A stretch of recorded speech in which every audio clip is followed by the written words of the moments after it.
ओम श्री विष्णवे नमः। आप सभी का हमारे ज्ञान सवेरा यूट्यूब चैनल पर हार्दिक स्वागत है।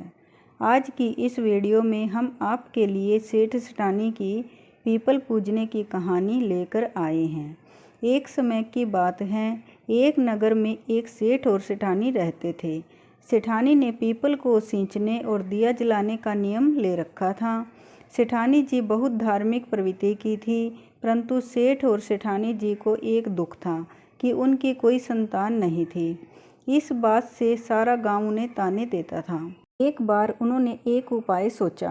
उन्होंने एक दाई बुलवाकर उसे 9 लक्खा हार का लालच दिया और उससे कहा कि 9 महीने बाद गांव में जिस किसी के भी बालक पैदा हो उसे एक बार मेरे घर लाकर रुला देना, सबको उसके रोने की आवाज़ सुना देना। अब सेठानी जी सेठ जी से कह देती हैं कि वो पेट से है। 9वें महीने में एक दिन दाई ने किसी के यहाँ से एक बच्चा लाकर सेठानी के घर में रुला दिया और सबको कह दिया कि सेठानी के घर में बेटा हुआ है। बच्चे के जन्म के 1.25 महीने पर सेठानी ने जलवा पूजन का कार्यक्रम रखा और उसने बच्चे के स्थान पर तलवार रख दी। जब सब ने बच्चे को दिखाने को कहा तो सेठानी ने कहा कि कुंवर को नज़र ना लग जाए, इसलिए मैं उसे बाहर नहीं निकालूंगी। देखते ही देखते 6 वर्ष बीत जाते हैं, पर सेठानी अपने बेटे को किसी को नहीं दिखाती है। एक दिन सेठानी सेठ जी से बोली कि मेरा बेटा पढ़ने के लिए काशी जाएगा। सेठ जी ने सारे इंतजाम करवा दिए।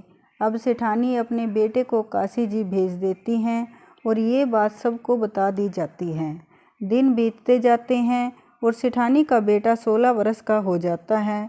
एक दिन सेठानी सेठ जी से कहती है, मुझे अपने बेटे का ब्याह करना है, तो आप सुंदर और सुशील कन्या ढूंढो।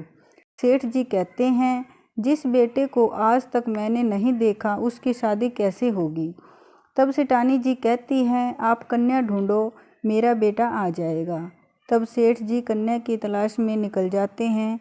चलते चलते वो एक गांव में पहुंचते हैं जहां कुछ लड़कियां खेल रही थी। शाम को जब सभी लड़कियां अपने घर जाने लगी तो उनमें से एक लड़की जो सेठ जी को सुशील और सुंदर लगी, वो उसके पीछे पीछे चल दिए।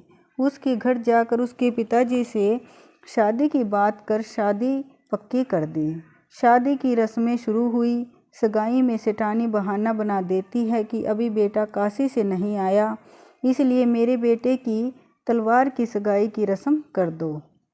इसी प्रकार शादी में भी सेठानी कटार के साथ कन्या का विवाह कर देती हैं। अब नई बहू ससुराल में आ जाती है। जब रोज़ की तरह सेठानी जी सुबह मंदिर जाने लगती है तो बहू को 7 कोठड़ियों की चाबी दे के जाती है और कहती है, बहू ये 7 कोठड़ियों की चाबी है, तू इनमें से रोज़ एक कोठड़ी खोलना, लेकिन 7वीं कोठड़ी मत खोलना। तो बहू कहती है, ठीक है।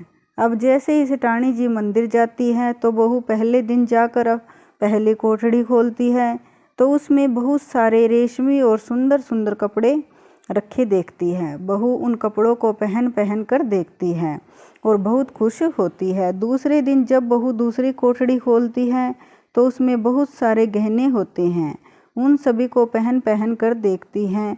तीसरे दिन बहू तीसरी कोठड़ी खोलती है और चौथे दिन चौथी। ऐसे ही करते करते वो 6 कमरे खोल कर देख लेती हैं, लेकिन 7वें दिन वो 7वां कमरा नहीं खोलती। जैसे ही सेठानी जी मंदिर जाती हैं, बहू अपने दरवाजे पर आकर खड़ी हो जाती है। जब पड़ोसन उससे कहती है कि बहू अभी तक तेरा पति काशी से वापस क्यों नहीं आया, तो बहू कहती है, नहीं वो अभी काशी से वापस नहीं आए। तो पड़ोसन कहती हैं, वो कभी काशी से आएगा भी नहीं। हम में से तो किसी ने भी आज तक उसे नहीं देखा। हमने तो क्या आज तक सेठ जी ने भी अपने बेटे को नहीं देखा। तब बहू परेशान हो जाती है। तब वो जाकर 7वें कमरे का दरवाज़ा खोलती है। तब वो देखती है 7वें कमरे में एक मंदिर और पीपल का पेड़ उगा है। बहू सोचती है, घर में इतना सुंदर मंदिर और पीपल का पेड़ है तो माता जी किसी और मंदिर में क्यों जाती हैं। वो 7वें कमरे के पीपल के पेड़ और मंदिर के पास जाकर बैठ जाती हैं। थोड़ी देर बाद उस पीपल के पेड़ में से एक 17-18 साल का कुंवर बाहर आता है। बहू उसे देखकर पूछती है, आप कौन हैं? तब वो कहता है, मैं तुम्हारा पति हूँ। बहू कहती है, आप तो काशी जी पढ़ने गए थे, आप कब आए? तब कुंवर बोला, बस अभी ही, पर तुम माँ को मत बताना। बहू ने अपने पति को आज तक नहीं देखा था, इसलिए उसे अपना पति मानकर वो उसके साथ बातें करने लगती है। अब ये रोज का नियम हो जाता है। जैसे ही सास मंदिर जाती है, बहू 7वें कमरे में जाकर कुंवर से बातें करने लगती है। थोड़े दिनों बाद बहू पेट से हो गई। अब सेठ जी सेठानी पर चिल्लाने लगे, मेरा तो बुढ़ापा खराब हो गया, मैं तो क्या कहीं मुंह दिखाने के काबिल नहीं रहा। तब सेठानी ने प्यार से बहू से पूछा, बहू ये किसका बच्चा है? तो बहू बोली, ये आपकी बेटे का है, वो काशी जी से आ गए हैं और 7वें कमरे में छुपे हुए हैं। उन्होंने मुझे आपको ये बताने से मना किया था। तब सास उसे कहती है, तू अपने पति से कह देना कि तेरी गोद भराई के दिन तेरे पास आकर बैठ जाए। बहू कहती है कि ठीक है। अगले दिन वो कुंवर को यह बात कह देती है तो कुंवर कहता है, माँ से ये कहना मैं आ जाऊँगा। अब सास और बहू दोनों निश्चिंत हो जाती हैं। 7वें महीने में बहू की गोद भराई की रस्म रखी जाती है। तब सारा गांव सेठ जी के यहाँ आता है। जब बहू को बाहर लाकर बिठाया जाता है तो थोड़ी ही देर में एक 17-18 वर्ष का बहुत सुंदर कुंवर बहू के पास आकर बैठ जाता है। उसे देखकर सभी मेहमान चौंक जाते हैं। गांव की औरतें कहती हैं, और अरे इतना सुंदर कुंवर, इसलिए सेठानी ने आज तक इसको छुपा कर रखा था। कार्यक्रम के बाद जब सभी गांव वाले चले जाते हैं तो वो कुंवर वापस जाने लगता है। तब सेठानी और बहू दोनों उसका हाथ पकड़ लेती हैं और कहती हैं, अब हम तुम्हें कहीं नहीं जाने देंगे। तब उस पीपल के वृक्ष से भगवान विष्णु जी और माँ लक्ष्मी जी प्रकट होते हैं और सेठानी से कहते हैं, सेठानी ये तेरे जीवन भर के पीपल को सींचने और दिया जलाने का फल है, तुझे हम ये कुंवर दे रहे हैं। ये बात सुनकर सेठानी और बहू दोनों हाथ जोड़कर खड़ी हो जाती हैं।